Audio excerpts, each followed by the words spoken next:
Hello and welcome to episode 334 of the official EstablishTheRun.com podcast. My name is Adam Levitan.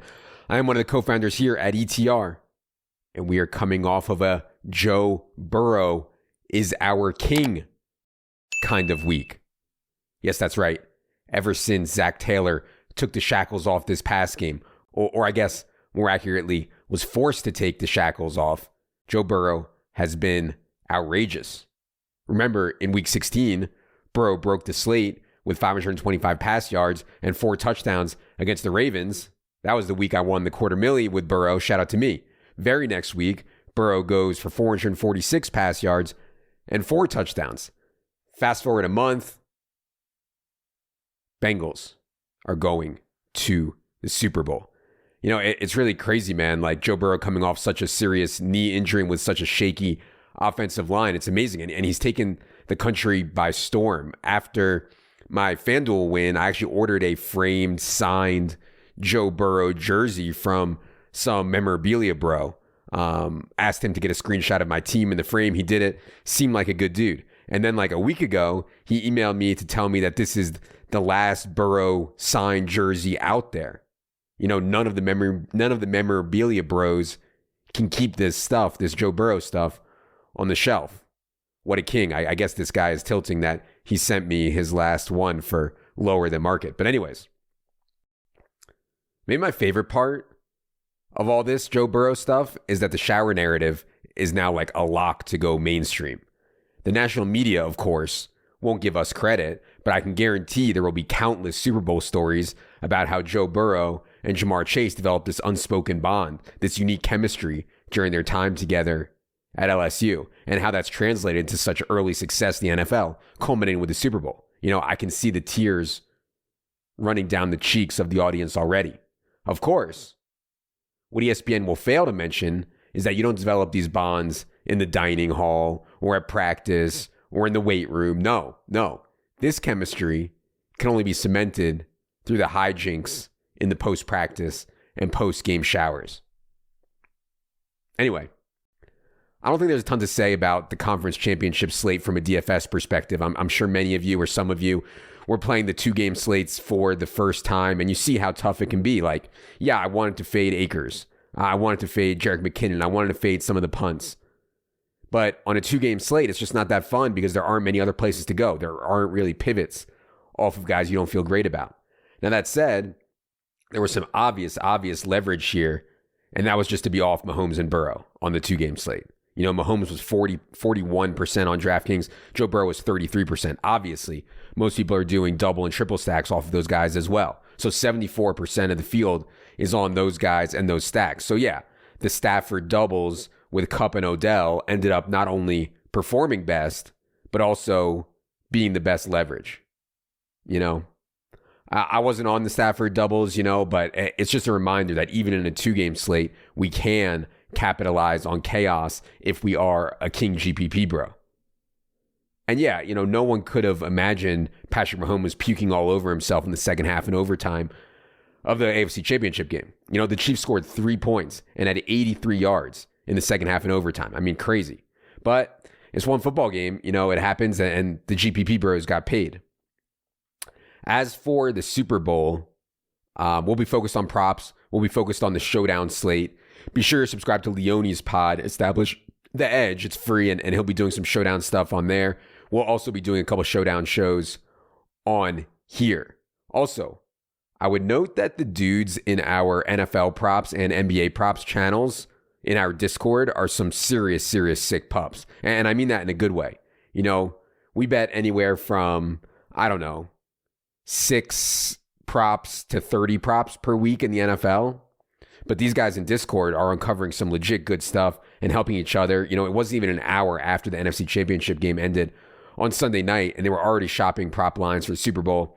So, you know, I think that's a good resource for the Super Bowl as well.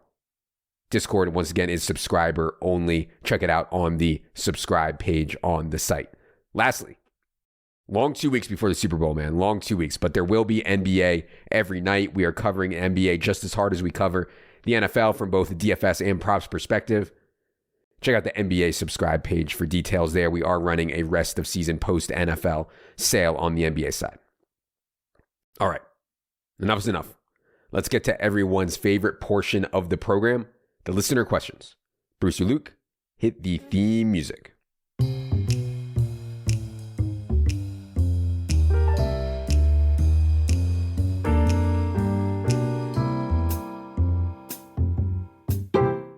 All right, question 1 comes from Jesse Martin, Poker King Jesse Martin. He says, gonna need your official take on Wordle. I can only imagine.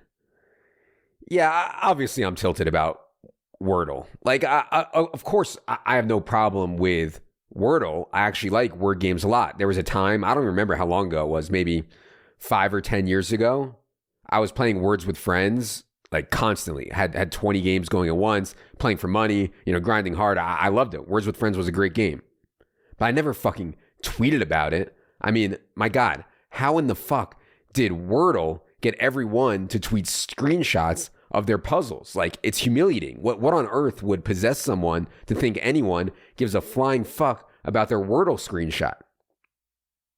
I once wrote an article on the very prestigious and professional website, AdamLevitan.com. The article was titled How to Twitter Better, and it had 10 points. But really, the overarching theme of the article was always provide your followers with value, whether that's information or entertainment or whatever.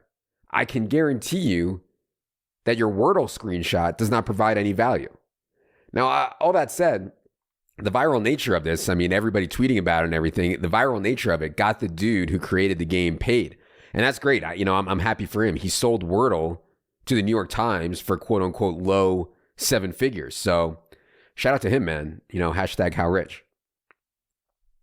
Question 2 from Varde. He says, how much less action do you play in playoff DFS compared to a regular season main slate? Feels like a totally different game. Oh yeah, it is a totally different game. And like I described just a few minutes ago, it's way, way, way harder for our opponents to make mistakes when there are so few options to choose from.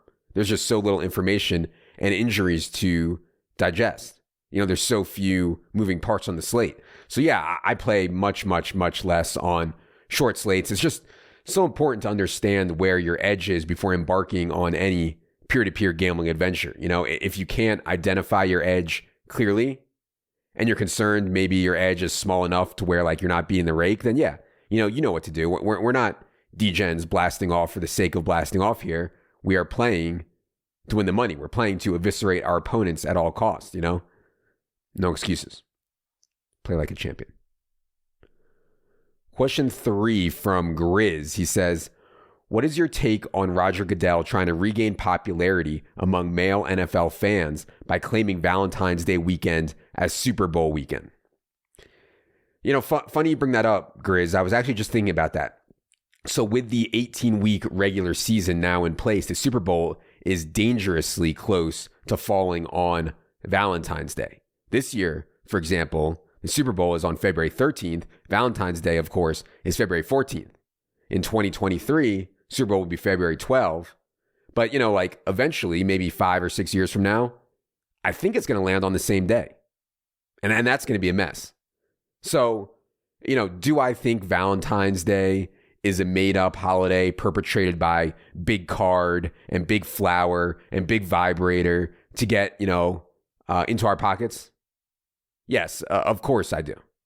But, and the other bad thing about Valentine's Day is I actually legit feel bad for single people who want to be in a relationship but aren't, or maybe their spouse died, or who knows? That's got to be pretty painful for them, right? Like Valentine's Day is just the sickest needle of all time for these people.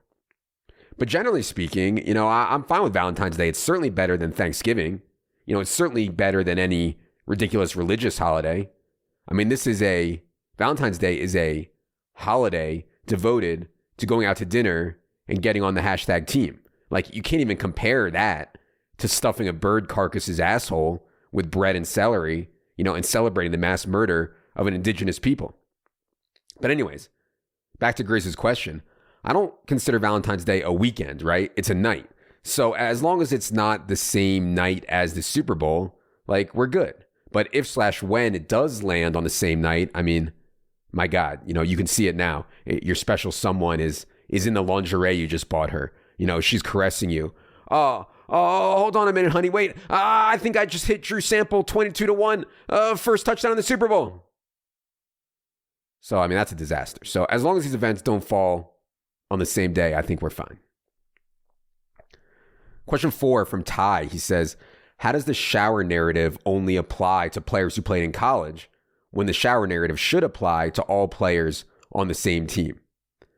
I've gotten this question a few times, and I get what you're saying here, Ty. I do. These guys, they're on the Bengals now. They shower together all the time, blah, blah, blah. But look, man, if you think the bond you form with people you work with on a professional level is the same bond you form with people you went to college with, I mean, you're crazy, right? You think there's the same level of shower horseplay and hijinks at LSU as there is on the Bengals? Come on, man. Like, do you think you actually talk with your boys from college the same way that you do with your buddies around the water cooler at Charles Schwab? Stop it. The whole idea of the shower narrative, as I'm sure Tom Rinaldi will explain in a tear-jerking piece leading up to the Super Bowl, is that the chemistry Burrow and Chase formed at LSU is unbreakable and unique. I'm sure Joe Burrow loves T. Higgins and Tyler Boyd and CJ Uzoma. It's just never going to be the same. Never going to be the same. All right, question 5 is actually a two-parter. 5A from great friend of the show, Justin Herzig, our best ball king, also crushing it at Own the Moment. He says, what did you do to embarrass CSU Ram 88? Peter Jennings on the basketball court. How will this forever change your friendship? And 5B from Drew Stoltz, another friend of the show, the sleazy man, did the pod before, actually. Drew was a guest of the pod before, a former pro golfer. But anyways, he says, if CSU Ram 88 played a full 48 minutes in an NBA game, what would his stat sheet read? So I got a ton of basketball questions, stuff like that. Maybe I'll do a couple more next week, but got a ton of basketball questions after Peter tweeted yesterday that I embarrassed him in basketball. And in typical Peter Twitter fashion, he just gives no context, just drops this and walks away. So to give some context, we have a great crew at the gym here, in suburban Denver. We meet a few times a week. We play 3-on-3. We play 4-on-4. Me and Peter typically match up, and he almost always gets the best of me because he's just an insane three-point shooter. Like, think Ray Allen without any defense, any rebounding, or any passing. But yeah, I mean, I'm usually the one getting embarrassed. So I happened to find my shot a little bit Monday. I lit him up, no big deal. As for Drew's question, if Peter played a full 48 minutes in an NBA game, what would his stat sheet read?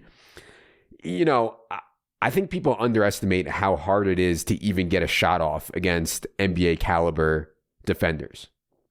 Like, forget about making a shot. Just getting one off cleanly is like impossible. Now, that said, Peter can shoot a really high percentage from deep, like a few steps behind the NBA three-point line. So I think he'd get a couple off from like 3, 4, 5 feet beyond the NBA three-point line before, Matisse Thybulle or something like that realized and just like blocked his shot every time. So I'll give Peter 6 points, 0 rebounds, 0 assists, 0 steals, 0 blocks, and the man he's defending would score 60. I think that's a realistic stat line. Question 6 from Brian. He says, if Patrick Mahomes is capable of adapting to the two deep zone, why is he not able to handle the 2 off the deep ends that are part of his family? Yeah, so Brian is jokingly referring to Patrick Mahomes' younger brother, Jackson, and his girl, I think it's his fiance, Brittany Matthews. So this dude, Jackson, Patrick's younger brother, he loves to dance. He loves to make TikToks of him dancing. I actually never had a TikTok account, but I made one recently just so I could see what everyone was talking about with Jackson Mahomes. And yeah, it's not my cup of tea, but whatever, the dude is having fun. Clearly doesn't care what other people think. He's living his best life. He likes to dance. I mean, good for him. I don't know why people are so angry about it. As for Mahomes' girl, Brittany, I mean, yeah, she's not a 10 and maybe she's annoying. I don't know. But there's something cool about this like all-time superstar, Patrick Mahomes, marrying his girlfriend from high school. Like, it's just wholesome. Like, she likes him for him, I think. When I met my wife, I was grinding 612 limit hold'em at Borgata, and I was an agate clerk at the Doylestown Intelligencer. There was no way for her to know that one day, I'd be making sex jokes on the internet. What an honor for her. So it's very similar to the Brittany Matthews, Patrick Mahomes thing. Question 7 from Keith. He says, 4-part question here. In that old picture of you, number 1, what the fuck is all over that giant red button up? Number 2, is that your first beer? Why the fuck are you holding it like that? Question 3, score 1 to 10 on the girl you cropped out who's taller than you. And question 4, won't mock hair. I had the same haircut. Yeah, so last week someone said, post a picture of what you were doing when Tom Brady started his NFL career 22 years ago. So I posted literally the only good picture of me ever. And believe me, I never miss a chance to post this picture. It's literally the only good picture of me ever. I was in college. The hair was flowing, a few beers, a few laughs. Likely ended the night with some NHL 2000 on PlayStation. I mean, those are the days, man. To answer Keith's questions, what was the shirt? So this shirt, ridiculous shirt. It was a Hawaiian themed party. So everyone dresses up in their, Hawaii, whatever that means, for like a luau or whatever. Obviously, I thought all the theme party nonsense was insanely stupid. I didn't even own a Hawaiian themed anything. So I wore my Flint Hill Summer League All-Stars cutoff, shout out to me, when then somebody who was obviously way, way, way bigger than me gave me like a triple XL Hawaiian shirt. So that's the story on the shirt. He asked, is that my first beer? Come on, bro. He asked, score the girl. I don't remember that well, but she's definitely not taller than me. I'll tell you that, Keith. I mean, I have a strict 5'2" max height requirement, and I'm not going to score her. What do I look like? Some kind of misogynist asshole to you, Keith? All right.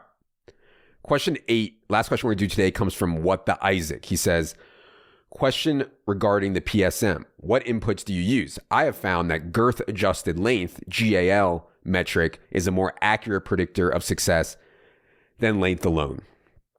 Out of everything I've done in this, quote unquote career, people have responded to the PSM bit the most. Like, it's wild. No matter what I say now, someone always responds with, yeah, but where does he rank in the PSM, Adam? And, and now everyone is trying to top each other with these, with the most ridiculous PSM questions. Now that said, Isaac's point here, I think, is a good one. If Tyreek Hill at 180 pounds runs a 4.2 40, okay, that's impressive. But are we sure that's better than Jonathan Taylor at 230 pounds running a 4.39? Or Derrick Henry at 250 pounds running a 4.5? No. Of course, we need size adjusted metrics for speed. And similarly, yes, Isaac, we of course are adjusting the PSM for girth. I mean, I'm actually insulted that you would even think that we weren't. We are at the cutting edge. We are the Christopher Columbus of the penis size athletic ability correlation movement. We leave no stone unturned, especially a stone as important as girth. All right. That is going to do it for this edition of the Solo Pod. I'll be back later tonight with Silva for Team by Team. For Jerry. For Producer Luke. I am Adam. Good luck, everybody.